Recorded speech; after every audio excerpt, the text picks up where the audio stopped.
everyone's doing well. Yeah, it's been a great weekend. We had UFC 325 and also had the Royal Rumble. I'm just going to quickly go over both of them. Here in England, it's like 11:19 p.m. at night. It's pretty cold out here. I'm here in the man cave, gym where I use. So yeah, let's go over UFC 325. I think I told you already. I'm going to talk about UFC 325 and Royal Rumble. I think I told you already. If you've seen my other live, y'all need to start watching it and catching up. The first four fights, I can't pick them because I have no idea on these people. In England, we don't get Road to China, I think it is, for the UFC. We don't get it here, so I can't really cover it. Then we get to the prelims. I can cover that. So Jonathan McCliff beat Obon Elliott. The thing, Obon Elliott looked alright. He looked alright. He was doing pretty well. He's from here in England. He's about 2.5 hours away from me. I've been to his area, Wales, mainly Cardiff, Pontypool, and Wrexham. I've been there too. Um, he was doing all right. He was looking all right. He just got caught. He just got caught. Um, the guy just got his back, and that was it. But he was looking all right on the feet. He was going pretty well for him in the first round. Second round was a bit even, but then as soon as he got caught on the back and the guy that took his back, rear naked choke. What can you say? I know now he's on a 2-fight losing streak. Hopefully he hasn't broke his momentum. He can still come back because when he started in the UFC, he's got quite a few wins. But he's on a 2-fight losing streak. But he can still come back. He can still come back. But he just ran into a rear naked choke. What can you do? So hopefully he'll be back. Then we have Jacob McClune versus Torres Finney. Basically, in this one, it was just Jacob just kept the fight standing. He just kept the fight standing. Finney just didn't have the skills to close the distance. He's a wrestler. He's a big, stocky guy. He's like a DC in his prime, like a DC build. But he just couldn't close the distance. He couldn't get his wrestling going. He couldn't do anything. I think he just needs to improve in his setups. He just needs to go back to the lab and improve his setups on taller guys because Jacob just literally just pieced him up on the feet for 3 rounds. That was it. Um, that's all. That's all that happens. But Finney didn't have the skills to get in close, get the wrestling, his wrestling entries, fake with the shots, fake with the striking into wrestling. He had none of that. And he just got pieced up on the feet, I'm afraid. So that was that. Then we had Cody Brundage versus Cameron Royston. Yeah, Cody. It was the first round was pretty decent. It was pretty even. Cody was getting off. It was like an even fight in the first round. Then the second round was even-ish, and then Cody started getting hit up, and yeah, got hit up, and TKO lost by punches, but he'll be back. Then we have Billy Elkanah versus Junior Tuffer. So Junior Tuffer was doing well once again in the first round. He did hit him up a bit as well in the first round. He was doing pretty well, and then the second round, rear naked choke on the second round for Billy. Caught him. So congratulations to him. Then we go to the main card. So the main card we have Quillen versus Jamie Malarkey.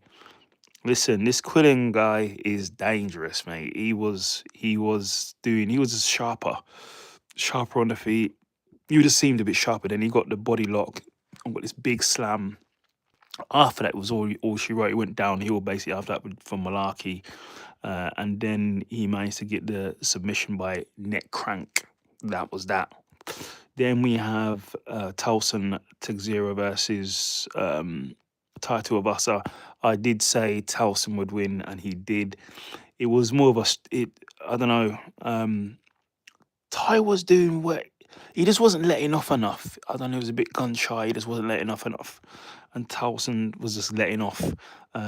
Ty did win one of the rounds. I think it was 2 or 3. He started, I think it was 2. I think I might have gave him 2 or 3. He started going off a bit, but he just didn't put enough output to warrant the decision. So that's what happened there. Then we had Mauricio Rufi versus Rafael Fiziev. Hey, this was a good match. Raphael seemed a bit gun shy ish in the first round. The first round wasn't much happening. It seemed kind of even, if I remember. But in the second round, Rufy started opening up. He started getting comfortable opening up. And then he ends up TKO finishing Fazib. He hit him with a shot. I think it was, no, it was a straight right, I think. And then Fazib was just wobbly. And then that was it. He just took him out. So congratulations to Rufy. I'm sure I think he got a bonus as well. He got a bonus for that as well. Then we have Benoit Saint Denis versus Dan Hooker. Now, the fight was going pretty well for Dan Hooker. He was hitting with these kicks to the body, and it was going well for him in the first round. It was quite even, and his takedown defense was on point. The second round, though, um, it was going all right. It was pretty even, and then what happens? Dan goes for a body lock, and I think he goes to take Benoit Saint Denis down, who then reverses and gets top position, and just wails away on Dan Hooker. It was just like, why did you go for that? Why did you drop down for that takedown?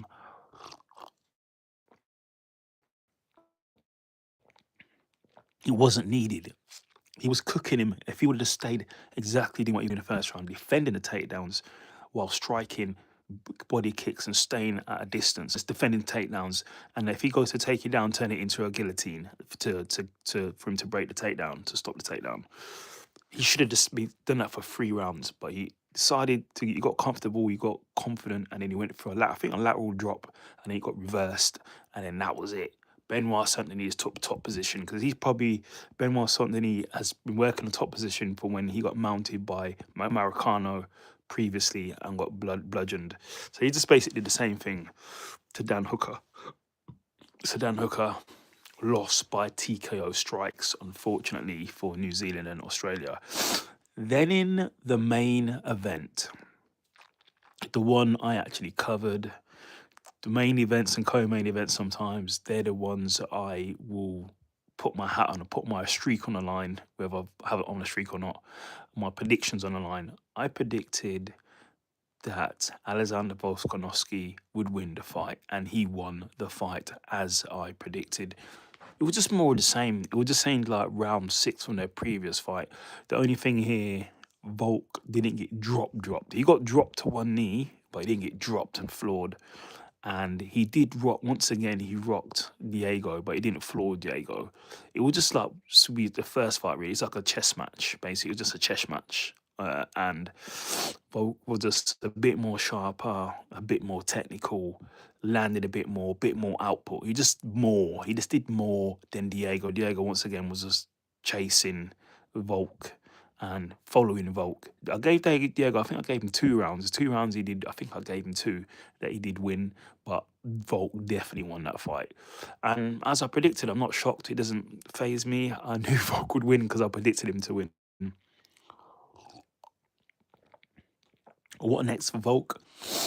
I think they should give Volk Ron Murphy, and then Evloev should fight somebody else. He should fight somebody else. He should probably have a rematch with Aljamain Sterling, because I believe Aljamain won that fight.